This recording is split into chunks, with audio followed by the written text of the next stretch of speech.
जैसे घर में एक बाप होता है और एक बेटा होता है।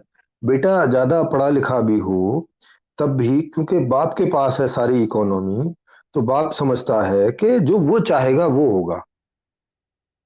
जैसे मेरे पिताजी और माताजी कई बार मुझे नसीहत देते थे हर बात में, क्योंकि आप जानते ही हो मेरे डिसीजंस बड़े अलग तरह के रहते हैं।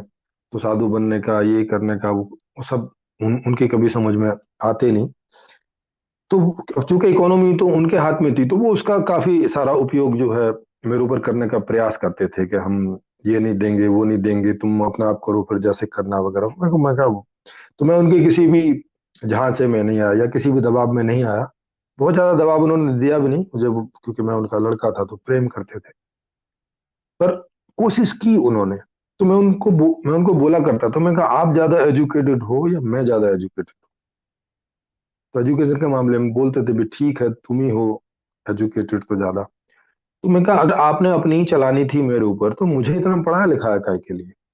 मुझे पढ़ाने लिखाने का फायदा क्या है अगर मेरा जीवन आप ही के डिसीजन मेकिंग से चलेगा, तो मुझे क्यों पढ़ा लिखा है फिर।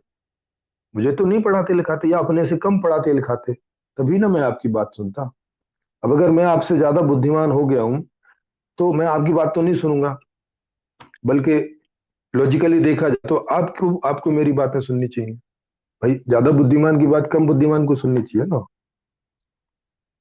लेकिन सिस्टम ऐसा है कि ताकत के ऊपर बेस है, तो जिसके पास ताकत ज्यादा है उसकी चलती है, जिसके पास बुद्धि ज्यादा है उसकी नहीं, जिसके पास ताकत ज्यादा है उसकी वहां बात चलती है।